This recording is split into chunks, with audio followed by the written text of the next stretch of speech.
calling the meeting, the report card meeting of 2024-2020.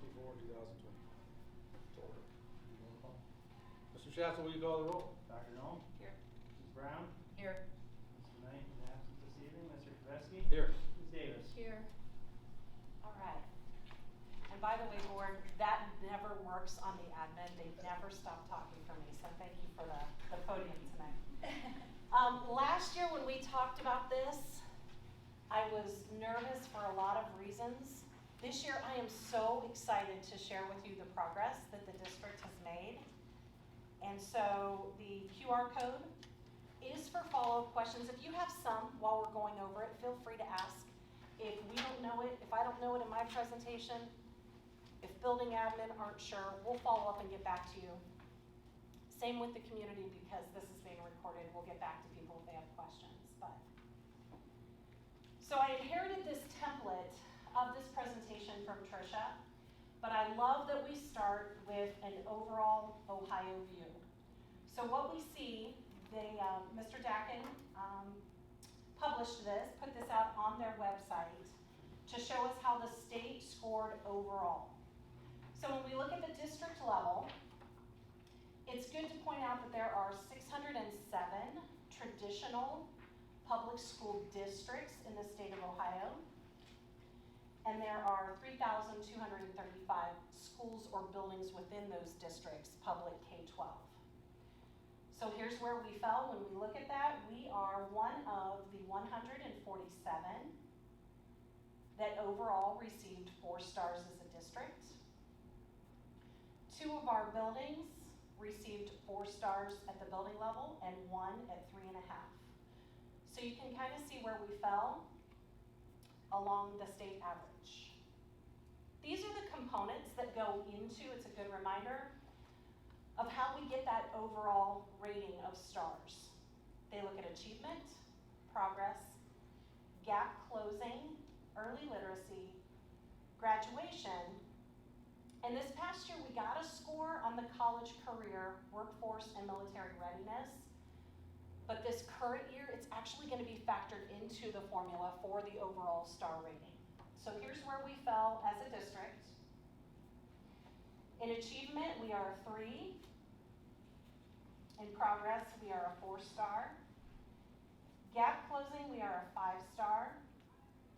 Early literacy, we earned 3 stars. Graduation, we earned 5 stars. And then that college career, workforce, and military readiness, we are a 4-star, and we're poised for 5 stars in that category this current year. Before I go any further, one thing to just kind of keep in mind with that college career, that's going to look at the number of our students who graduate with college credits already, students who graduate having completed apprenticeships, students who graduate employed or enlisted. So that's kind of what we're attacking in that component this year. This is how we compare overall, in that overall star rating, to our regional districts. These are our neighbors in Stark County and surrounding areas. 4-star this year, where we were a 3.5-star last year. And you're going to see this chronic absenteeism percentage show up in a lot of the components because it's so closely tied to student performance. This year we have 23.6% chronic absenteeism. Last year we had 25.9%. And the year before that we had 30.9% chronic absenteeism. And just a reminder, what that means is students who miss 10% of the school year in that reporting period are considered chronically absent. So that's what that means. This is how we compare to our regional neighbors. When the building leaders come up, they might talk to you a little bit about how they are incentivizing attendance and how they are interceding and intervening when students are absent.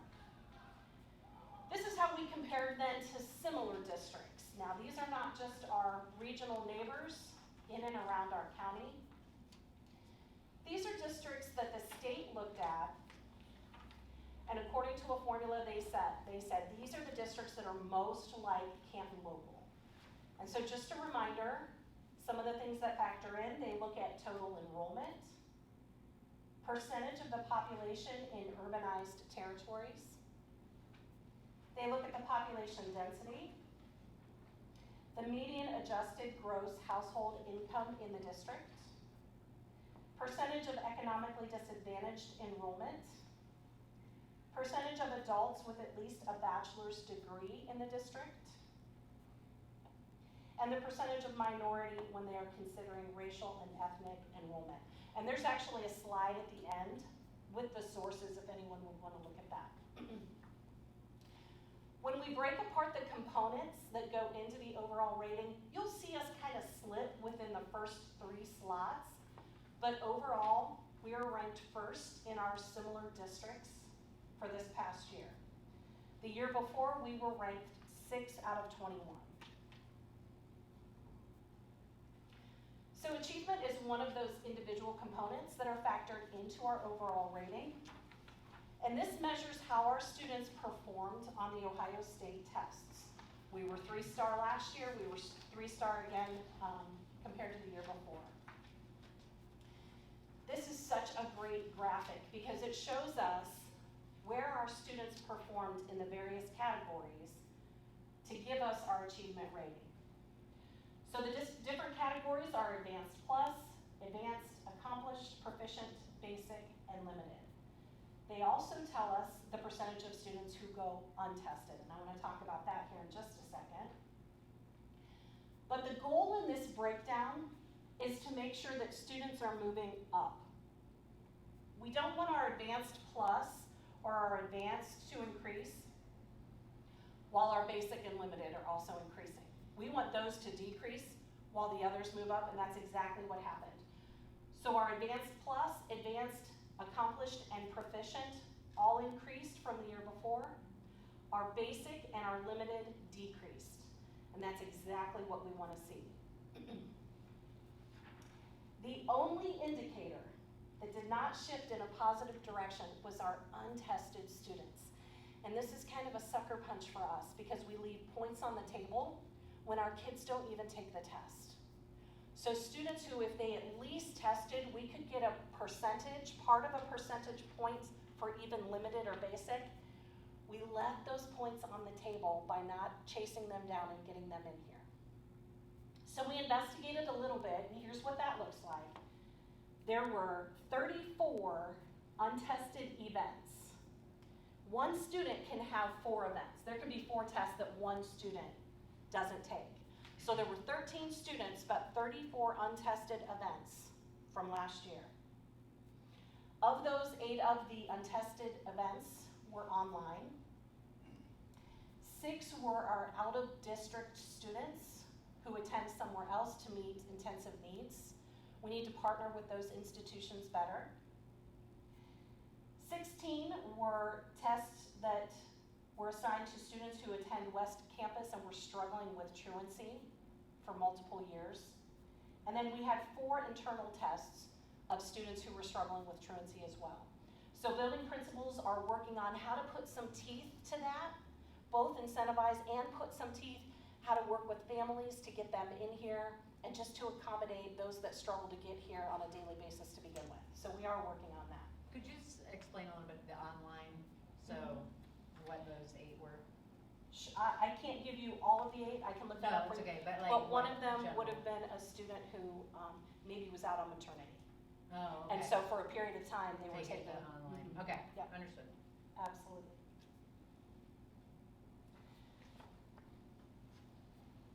So when we compare our achievement rating to regional districts, our friends in the county and surrounding areas, last year we were in the bottom 5. We are moving up and starting to compete. We are not resting on moving up 3 spots. That's not enough for us. Because we feel like we have everything in place to compete. We feel like we're moving in the right direction, and I think we're going to gradually or quickly move up even faster for this current year. Achievement compared to similar districts, we are 3rd. When you look at the performance index points, I don't want to get into the weeds with all of the formulas, but I do want to make reference reference to this. The way they look at the stars is they take our points that we earn to give us a percentage. This past year we earned 85.4 points. Now, there's a total of 100 points available. But a few years back, the state said, should we really take it out of 109 or 120 if nobody ever gets that? Is that really attainable? So they based that denominator on the average of the highest 2% of performing schools and districts in Ohio. And this year it was out of 109.8 points. So really our percentage is 77.7%. We are 1.8 percentage points shy of 80%. So we're really close to moving up in achievement as well.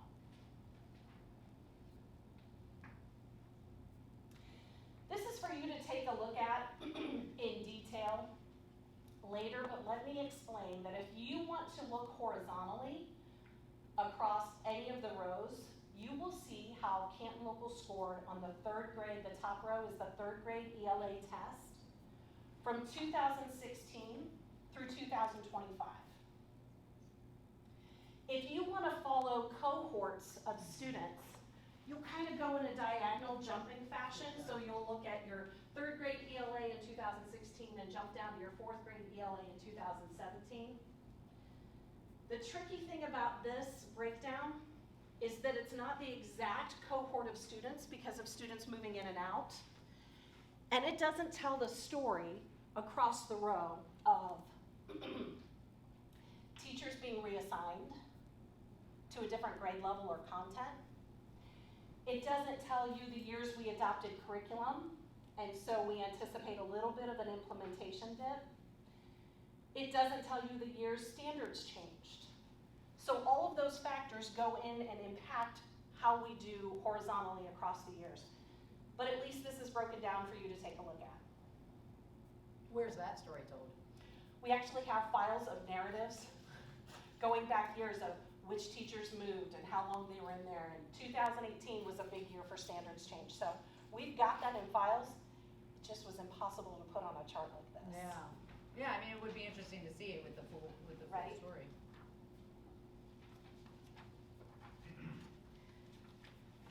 So progress is another component that is factored into the overall star rating for the district. Progress measures academic growth experienced in a year. Formerly, this was called AYP, a year's progress. And this compares to similar students across Ohio. The reason progress is important is because we won't hit achievement until we're hitting growth. Another thing to keep in mind is many of our students come to us at any given grade level multiple years below that grade level in performance. And so when we look at 1 year's progress, sometimes we have to close multiple year gaps in a year to get them even close to being caught up. So when we talk about a year's growth, it means different things depending on where our students come to us at.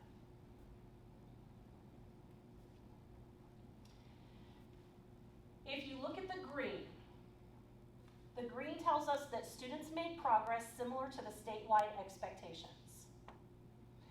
Light blue is students made more progress with moderate evidence. They made more progress than expected. And if it's that dark blue or dark gray, students made significantly more progress or growth than expected. You do see some areas of red. Red means that students made less progress than expected significantly. I would say algebra across the state is a conversation, a continued conversation, because this is not an uncommon ranking or color for districts. One of the things we're changing is when students are credit deficient, taking it a second time in the same format, the same way, is not helping them at all. Right? It's kind of the definition of insanity. So we're changing some of that approach for them as well. When you see the red for 5th and 6th grade math,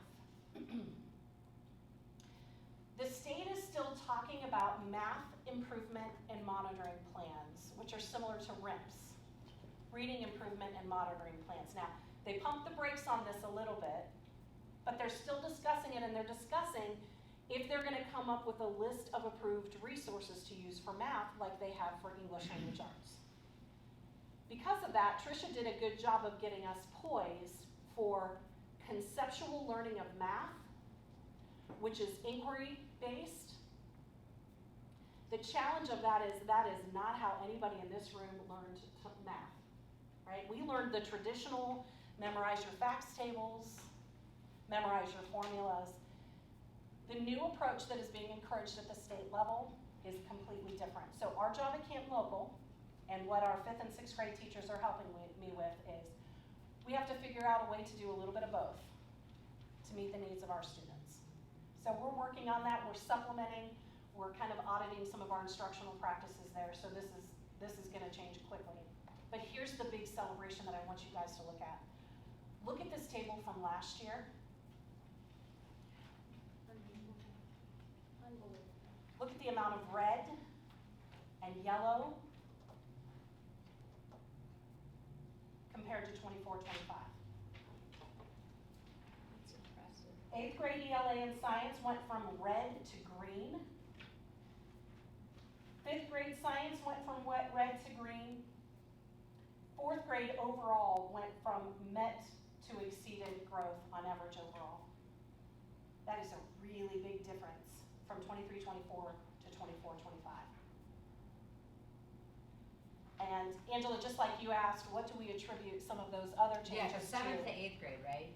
Like, if we look at 7th grade last year to 8th grade this year, because that'd be the class that moved. Cohort of students, yep. I mean, phenomenal, right? Like, the 23, or, yeah, 8th grade, no, that's 8th grade. We don't have freshmen, never mind. I was looking at it wrong. Yep. But either way, I mean, look at 6th grade to 7th grade. Right, so we can talk cohort of students, we can also talk, what are we doing instructionally in the classrooms? And I'm really impressed, we've had some pilots of curriculum. We've had teachers changing their just instructional approach with familiar content. We've had building leaders who are being incredibly intentional about no new teaching time and intervention time. Overall, I'm partial though to firming up tier 1, the core instruction in the classroom, because no amount of intervention in that no new teaching time would make up for this. So I really credit this to our teachers and our building admin.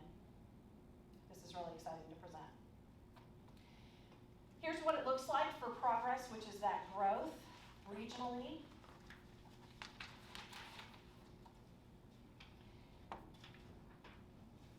Our students exceeded expected growth by over 2 standard errors. What this means is anything 2 or above is considered significant evidence for growth. We didn't have 2 or above last year. Last year we had negative 6.91. So the growth of our students is leading to the achievement. This is a really big deal. This is something that needs to be celebrated in the district more than we even currently are. I'm not going to hit this too much. This goes into the growth index with the effect size. But here's how we compare then to similar districts with progress, which is growth. So remember, achievement is a snapshot of one test on one given day, but progress is trends and trajectories of our students. And are we closing that individual gap for them of skill deficit?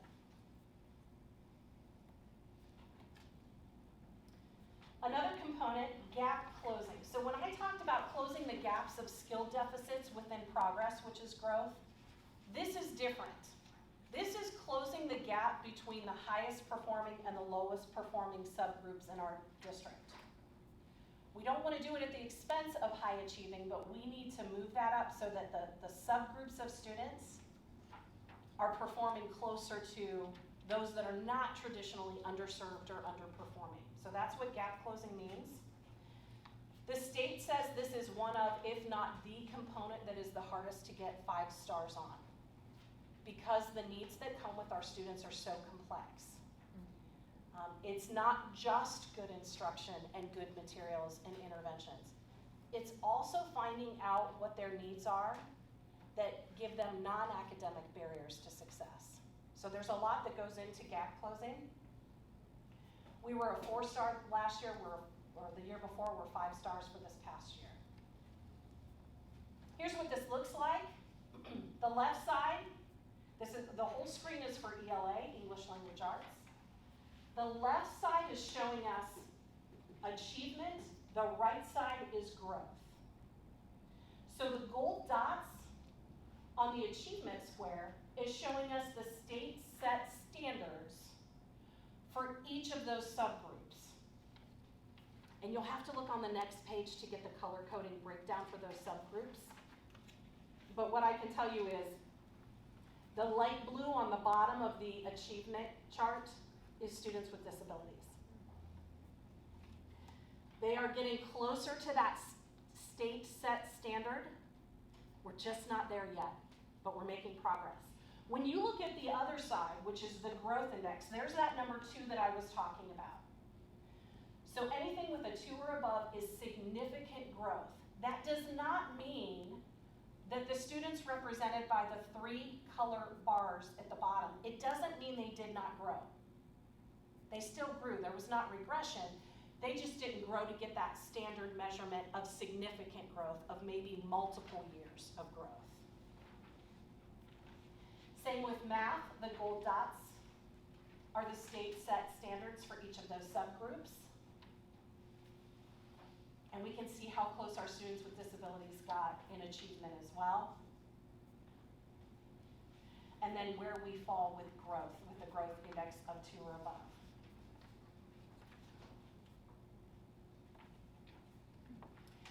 When we consider gap closing, this is how we compare to our neighbors, our regional district friends. In 23-24, we were 4-star. We were at 48%. Chronic absenteeism was 25.9%. So you can see how that increased for 24-25. You need to be at least at a 60% in your gap closing to be 5-star, and we met it with 65.4%. And then when you compare us in gap closing to similar districts, we were at the top of the list again.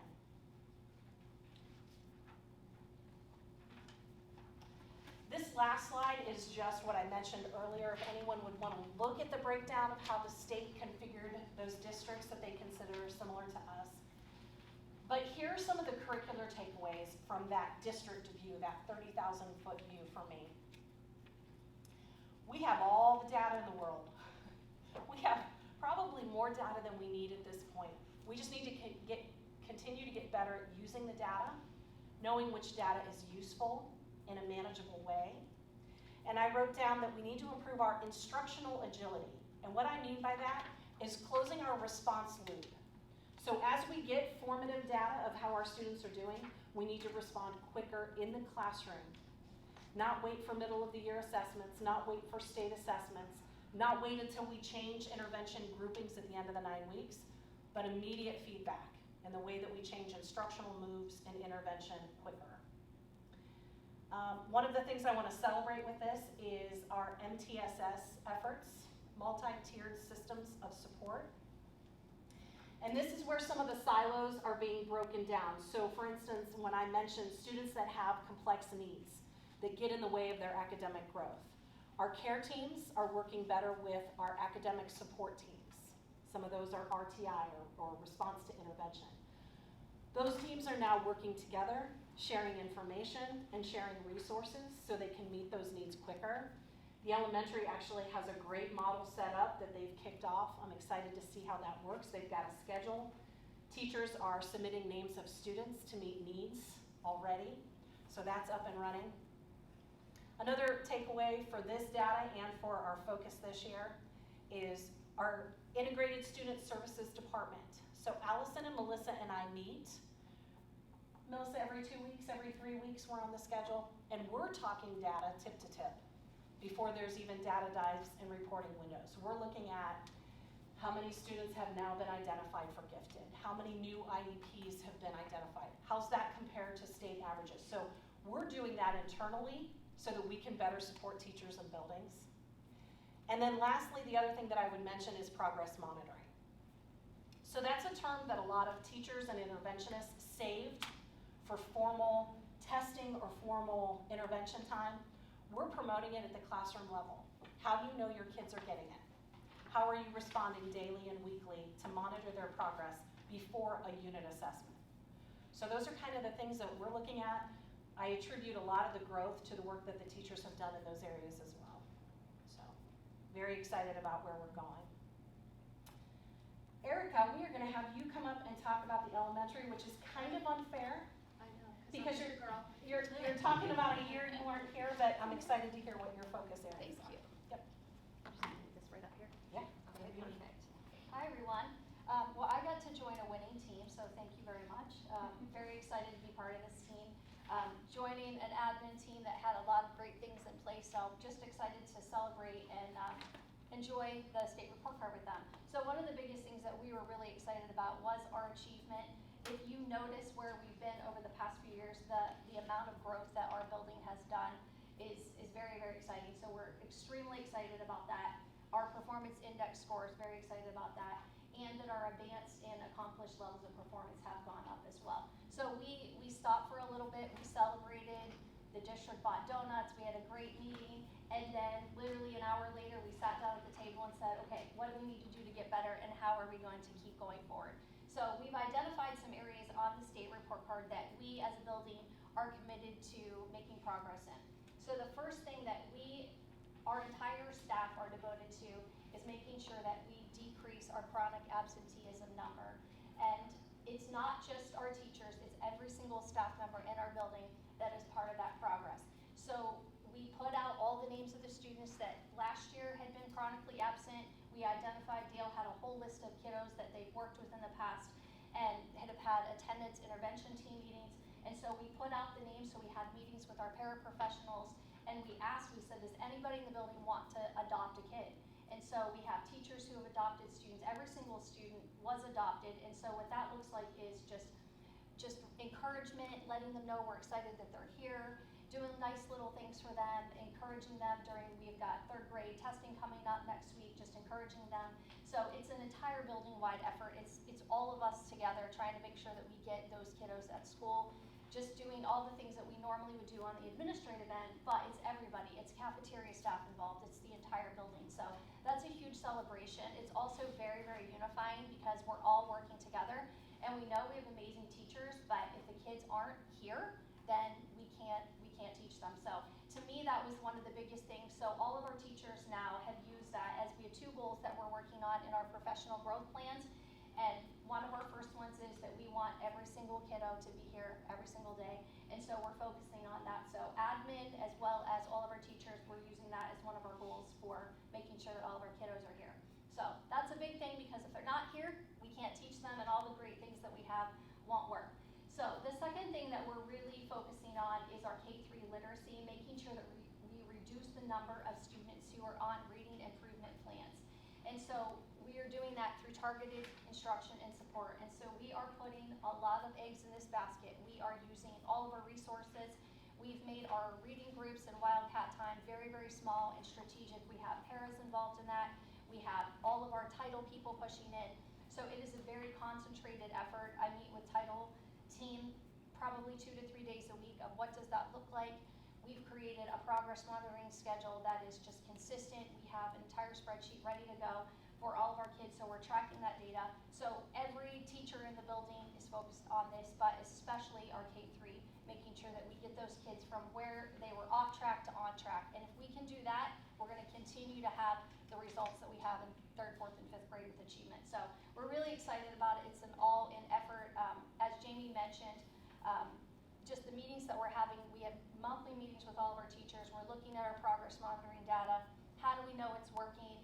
If it's not working, what do we need to do to change it? And so it's just continuous meetings. Our teachers are meeting weekly in TBT about what does the data look like as well. So that's something our entire building is focused on as well. And it's not just our K-3 teachers. It takes the entire village. It's every single person in the building focusing on this. The next thing that we're really honing in on is our PBIS team. So we have a really great PBIS team that's been in place. Mr. Garholi runs that with great fidelity. We do everything according to the state. It's an excellent PBIS team. But something that they talked about was ways that we want to not just focus on celebrating or doing things for restorative practices, but also ways that we can celebrate kids more, we can celebrate staff more. And so there's just a lot of really great things that we're doing. We're having monthly meetings, and we divided that team into 2 parts, so that way we can hone in on what does the behavior data look like, what do we need to change, but also stopping and celebrating the good stuff, celebrating staff, celebrating teachers, celebrating kids. So that's something that we're really, really focused on, and it's going very well. A lot of new people have joined the committee, so we're excited about that. The last thing that we want to hone in on is something that in our gap closing we noticed that our gifted students are not growing the way that they should be. So when you're looking at gifted, you either get all or nothing, a 0 or a 5.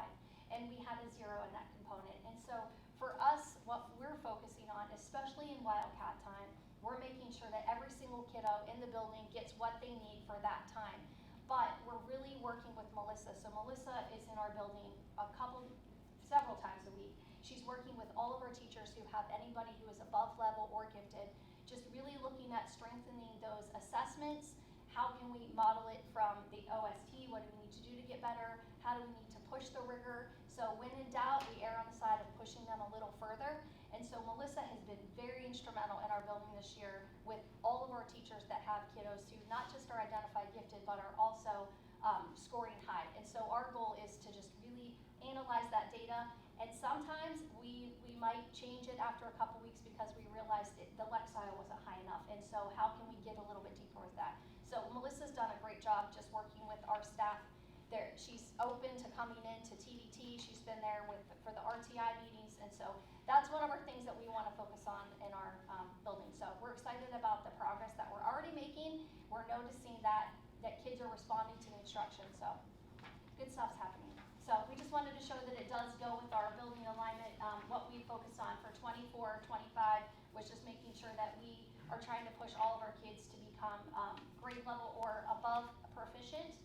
Our culture goal is making sure that we're focusing on PBIS throughout the building, making sure that we're recognizing our PBIS efforts by applying for those rewards through the state, which most likely we will get again because, again, the team that I get to work with has done a lot of great work. Our communication goal, just making sure that we're communicating effectively with each other and families. I feel like we're doing a great job with that, surveying staff, surveying parents. And then our community engagement goal, just really working with PTO, working with all the different groups. We've had some great events already. We just had Reading Under the Lights, which was a great turnout despite the rain. It was a beautiful community meeting. We had reading, we had all sorts of crafts activities. Thank you, Annette was running a booth for us, so we had a really great time. And so just more of that continuing throughout the year. So, right, that's all I have. Middle school. Middle school is up. Thank you. All right, thanks, Erica. And I guess we'll follow that up with just another thanks to the elementary, because there's a lot of things that we could stand up here and talk about and celebrate today at the middle school, but that doesn't happen without the work that you guys do to send kids to us that are ready to go. So first off, thank you to that group. When you look at our report card, think back about a year ago, we came in here and we had lots of goals for ourselves, and we expected big things out of what we were doing at the middle school. And we've started that journey. And it is a journey because it's not done. We still have a long way to go. And I would be totally off base if I didn't stand up here and thank the staff at the middle school. They worked their butts off last year. They did a great job. They bought into what we were doing. We had goals for academic. We had goals for culture. And I think everybody really worked hard to make those things come true to help get the journey started. I got to thank Jamie for her support this year because we did come to her with some ideas of trying to do some things different. She was more than willing to give us a shot. And I think for the most part, we found some things that worked and that we can still make better. And then the last one that I have to thank, and he'll love me for it, but Adam Hall has been absolutely great. He'll get up here in a second to talk about our goals for this year. But as far as a partner goes, he's the best, and I appreciate him. Real quick, as we talk about things, I'm going to drop to the bottom first and talk about our areas of focus. If you know us, we're not happy with fifth. That's not good enough. If you looked at some of those other things that came through, Similar districts, Canton local number 1, Canton local number 2. Our PI score, and we'll talk about it at the top, but our PI score is still 5th among similar districts, not good enough. Our proficiency levels are still not good enough across the board. We made some nice improvements, but the only one that was above 80% was algebra, and we're looking to continue to raise those levels. Gifted, again, I think that's we can all talk about things that we're going to try and do different this year, and that we are doing different. I expect to see some progress in that. And then the absenteeism, Adam will talk about that in a minute when he comes up, but we fight that a lot. We're doing everything we can to get kids here, because if they're not here, they're not going to make the growth that they need. So jump back to the top, and I just want to end my parts with some of the things that are good. Our PI score reached an all-time high of 83.1 at the middle school. That means that we're not only getting kids to pass, but we're getting them to pass at the accelerated and advanced levels. And if you look at some of our scores, we were all about just, guys, you got to improve, you got to improve, you got to improve, and making sure that just passing was not our goal.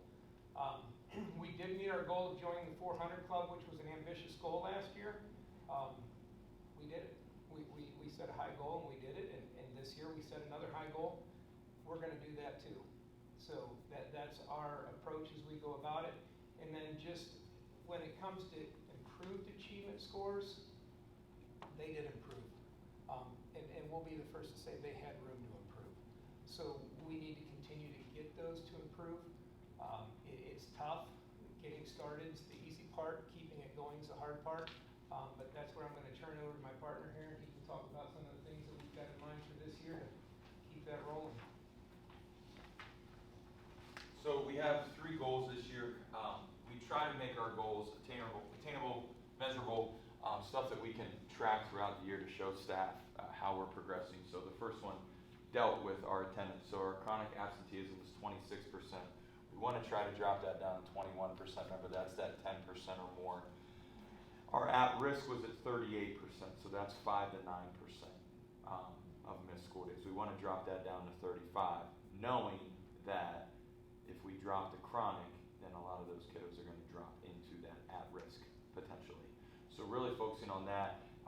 If you would ask me what the master plan is, we're open for suggestions. Okay, we tried them all. Okay, I think our culture has gotten better. We have a staff that cares. They're reaching out to students. They're reaching out to families when they miss a couple days of school. You know, we're involved with our intervention teams for attendance. We do monthly attendance incentives, you know, whether it's snow cones or ice cream sandwiches, or last year we did a homeroom attendance incentive where for a month, whatever homeroom had the best attendance, we took them out to Chibo's for lunch. So we do a lot of different things, and we're just going to keep doing it and just throwing stuff at the wall and seeing what sticks to try to get these kids to school. But we are trying to stay on top of it, do a better job. We know that that's a huge predictor in success, is obviously getting kids to school. So that's one area we're focusing on. The next one is our behaviors. The behaviors have gotten better, and we've seen a decrease in behaviors. But using PBIS rewards, reducing our minor behavior referrals by 20%. You can see the numbers up there, which will in turn, we feel as though, reduce our major referrals by 30%. So at the middle school, students can get minor referrals for various things. They're middle school kids, okay? But they have to get 4 minor referrals before they get a major referral. So you combine those 4 to get the major. So with a minor, the first one's just a warning. The second one's a warning, a phone call home. The next one would be a 30-minute detention. The fourth one would be an hour detention. And then at that point, then anything after that would be considered major, which that then gets sent to Mr. Knoll or myself. And then we hand out consequences for that. So really trying to decrease that. And you can see some of the things we're doing up there. But one of the things we're really focused on is those restorative practices, conversations before reintegrating kids back into the class. So if it's a student-student conflict, or if it's a student-teacher conflict, okay, we're going to sit down and we're going to have a conversation facilitated by Mr. Knoll or myself. Okay, what happened? Why did it happen? How do we prevent it from happening again? And then how do we move forward? So we think those conversations are really important and will help us from preventing future issues down the road. And then finally would be just the 425 goal that Mr. Knoll talked about a little bit earlier. We had a 400 goal, which is where our combined achievement component score. Okay, so our goal is have each tested subject improve by 3%. okay, this year. If we do that, that will get us well over 425, because actually we were at about 411, 412 score for last year. So if everybody can improve just a little bit, we think they can, we'll achieve that 425 score. So some things we've done this year to kind of help with that, we've extended our red time, so it's a full 40 minutes now, so essentially a full class period. We've also grouped kids accordingly based in that red time, so they can get the instruction, the intervention that they need. We've also done some cluster groupings within our classes as well this year, especially on the gifted side of things. So our gifted students are traveling together and not getting more work, just maybe getting a little bit better work or extensions that some of the other kids might not be getting as well, to help address that gifted component too that we fell a little bit short on the report card. So those are our goals this year. Any questions? Going from a 2.5 last year to a 4, that's amazing. Yeah, it's really good. Very good. So yep, our staff bought in and did a great job. Yes, fabulous. Right, nice school.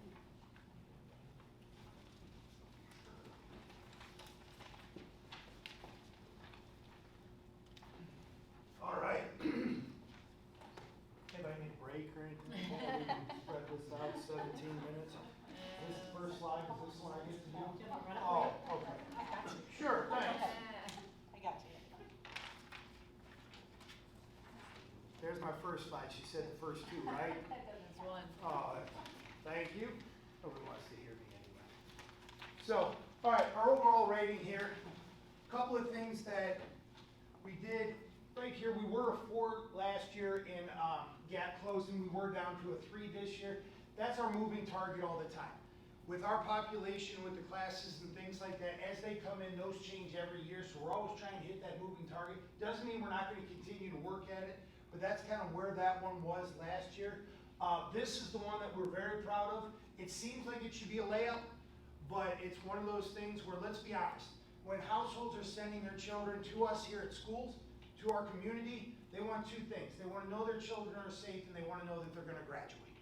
All right, so we're trying, and we all work very hard at all of that, and again, as Chris said, it's a foundational thing. Elementary's knocking it out of the park, which makes the elementary better, which makes us better at the high school. So our graduation rate is here. This is another one right here that we need to work on. We kind of dug into that one just a little bit, and we left a few things on the table. Our kids are getting that anyway with so many of our career tech kids. We just needed to kind of figure out how to get it on paper, and then how to send it in. So this one, there's no reason why this one shouldn't be a 5 next year, which then in turn hopefully bumps this up to our 4 that we want to get to. Then once we get to the 4, we start working towards the 4.5. Then we get into that uncharted territory up there where nobody else got to in the county or the area today, or this year. Next slide, please. All right, so our areas of strength, graduation rate is above 95% for the 3rd year in a row. The class of 24 had a 95.88 graduation. I have no idea how. Man, they had some stinkers in there. It was sort of our last one. It was sort of our last one of, I don't want to call them the COVID kids because everybody had them, but they were the ones that really seemed to lose interest as they came through high school and just didn't get the full Wildcat experience, and they always kind of felt cheated. So, and I will say this, and I'm going to use Mr. Tosh. There were 2 dropouts from that class because you said you had 2 from Northwest. You could remember both of them. I can only remember one of these. Like, they put us to the test. They were like, oh, they'll let us walk, they'll let us walk. Well, you got to earn it. So it took them a little bit of extra time. Our class failures decreased by 9% last year. We're always looking for those to go down. All right, how we get it there, kids getting engaged, kids buying in. We did change a couple of things here that it's going to be very interesting to see how that goes this year, because we changed our 2nd semester where you're going to have to pass one of the 9 weeks. You can't hit that senior slide, which then falls back to the junior slide, the sophomore. So to earn their credit, they're going to have to do that. Our PBIS, 747 week Wildcats were recognized last year, each with a positive parent contact. All right, excuse me, we sat and talked. Most of the time, I know nobody out here, because that's never happened with our children, but you get that phone call home, it's not telling how great it is. And for a lot of our parents, that was what they were getting. So we changed that up a little bit. Then 5,893 Wildcat Way to Reward tickets were redeemed at the reward store. This year, it's gonna be the last Friday of every month up in the Student Center. And it's one of those things where, as everybody's been talking about, kids need to be recognized. They need to be reminded that our eyes are on them and we're here for them, to help support them.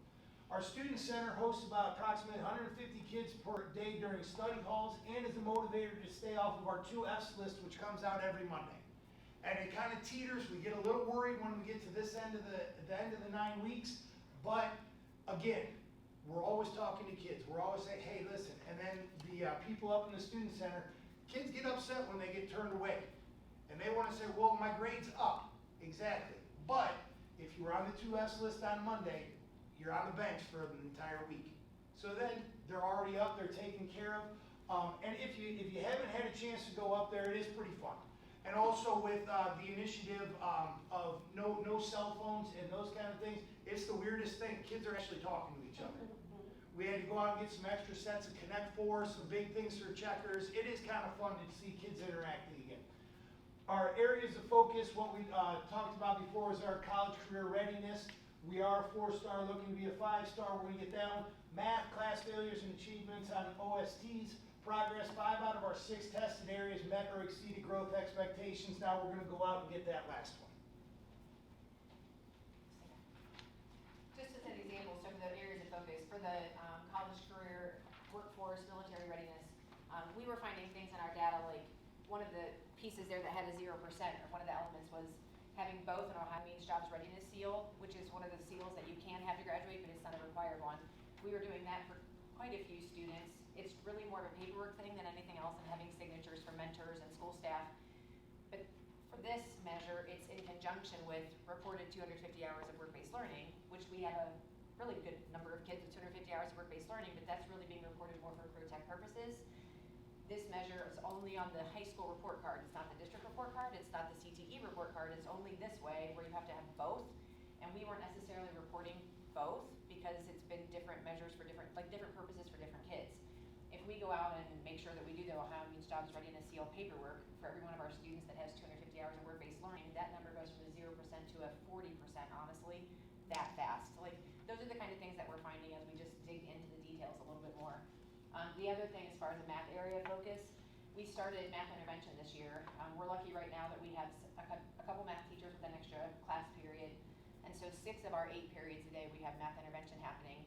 And so much like our 2Fs list, on Mondays, our math teachers in algebra and geometry right now are identifying students that are Ds, Fs, or just behind on assignments for whatever reason. It might even be vacation, it may have been an illness, whatever it is. They're assigning them and communicating with those students on Tuesdays that they are to go to math intervention Wednesday, Thursday, and Friday. And then it resets. And we have students who were not happy about that when it first started, much like the 2Fs list. But again, that was the point. And that's what we told them when we said, no, you can't get off the list. Just get your work done and then you're off the list. So it's been motivating for those kids. And then there have been other kids who actually have really liked having the extra math help and have said, can I stay? Sure. Because it's small numbers of kids. So there are students who are opting to go to the math intervention room during study hall just because that is helping them. So that's one of the things that we're trying to do there. This picture, that top picture is really just a visual of our 5 out of 6 areas meeting or exceeding growth. So that's just the visual of that last bullet point that Andy mentioned. The PI trend, the reason that I included those last 2 charts, our PI performance index percentage score went down a little bit this year. But the actual performance index score, what I want you to see on that graph to the right, is that our score itself is increasing a little bit every year. They're small gains, but they are growing. And that maximum score, again, is kind of the moving target that we talked about because it's based on the top 2% in the state. So our performance index score, while the percentage went down, the score itself is going up every year. So I just wanted to highlight that.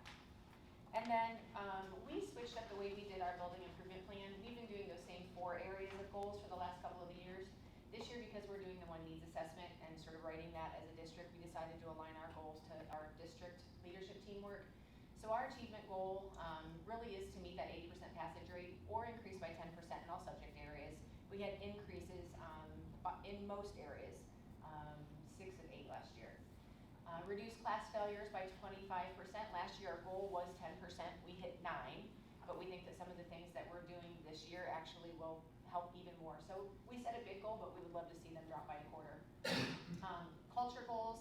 One one of the things that we are trying to really focus on with staff and in all meeting settings is that one of our norms is just maintaining positive and productive conversations, realizing that talking about the problem and ruminating on the problem is not going to help anybody at all.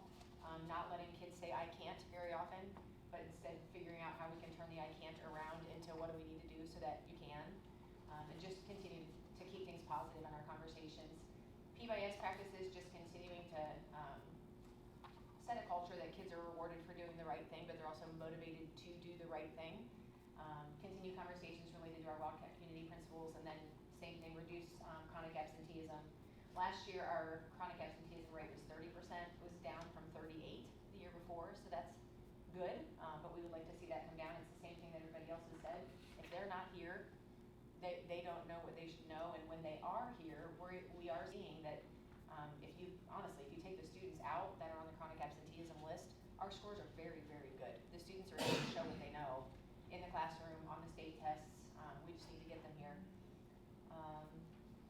And then, this was just a highlight. I just looked this up a second ago, actually, related to chronic absenteeism. We always say Fridays and Mondays are the worst, but as an example of where we are this year, we have 774 students. That includes our CTE students from other districts right now at the high school. There were only 62 on Friday's absence list, and that includes first period class tardies, so it wasn't even 62. And then only 60 today on a Monday, and that includes class tardies. So that's really good. We're happy. We've seen some days in the 40s, and we've had some really good attendance days. So When it gets sent out, it's always the first thing you look at is if it's 1 or 2 pages before you even open it up. You're hoping for 1, because that keeps the number low. yeah, we're getting there. Well, We're getting close. I mean, when you guys talk about absenteeism, I feel like the high school is the only one that the students can drive themselves, where they have more of a choice on their attendance. Which I is feel why like the the- elementary is challenged with parents, and so is middle school, you know, is a Yeah. challenge with the parent engagement. And that's why that's why I sort of mentioned that first period class tardy is also Yeah. on the attendance sheet, and that's a good number of kids Sure. that are getting here just a little late. So we're working with them too. Depends on how long the line is at Dunkin'. It's true. They do come in with them. And then again, graduation goal is gonna be the same every year, which is 100% of our seniors graduate, with a plan to be enrolled and listed or employed, so. And that's our next wheel of the puzzle is career tech. I get to bring this thing home, huh? All right. All right, so this is the report card for Career Tech, which is, as you know, South Start Career Academy, Perry, Sandy Valley, East Canton, here Canton South.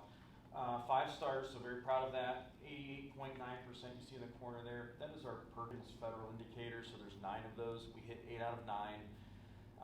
The one that is kind of the unicorn that across the state's really hard to hit, it's called non-traditional students. So that is the industry. If the industry is made up of 75% or more of one gender, it would be considered non-traditional field. So example, construction, welding, cosmetology, where they're heavily dominated by one gender. So we're trying to do some different things with recruiting, so which happens here November 5th. And the Ox Gym's our showcase, so if you're around, stop in and check it out. We want every kid to feel like every program, there's a place for them. So having kids that look like them and knowing and seeing kids there when we recruit. So we are trying to hit that one. It really is a hard one to hit, but we're going for it. So achievement, 4 stars there. That is what we call web exams in Career Tech. It's like end of course testing and state testing for the middle school, elementary, and high school. That's where it's all on the technical side of their program, and we pass that at about a 90% rate. We have a lot of success in that area, but want to get back to 5 stars, obviously. Graduation rate, it's almost like cheating Career Tech. I sit here and I hear attendance in struggles, and living it when I was at middle school and previously at the high school. Graduation rate in Career Tech compared to the other 4 schools combined, I looked at the data, we're about 2 percentage points higher with all of our Career Tech kids graduating from school, from high school. But if you look at the kids that a lot of times go to Career Tech, they're kids that are at risk. And they wouldn't graduate if it wasn't for their program. Everybody knows that. So in our 4 schools, that 96-ish% graduation rate combined for those 4 would be significantly lower if there was not career tech. That's why I say it's almost like cheating a little bit, because kids from kindergarten through 10th grade, you know, they want to do what they want to do at school, and then finally, with 2 years left, a lot of these kids are getting to do what they want to do, which is go into a program, get out there and start working, get ready for college through programming, whatever it may be. 5 stars in career and post-secondary readiness, that's what we're doing now. That's internships, credentials, apprenticeships, early placement, kids going out and working. Our average student's probably making around $20 an hour right now. Some kids are working full-time hours, not necessarily, they're coming to school for a couple periods and going to work.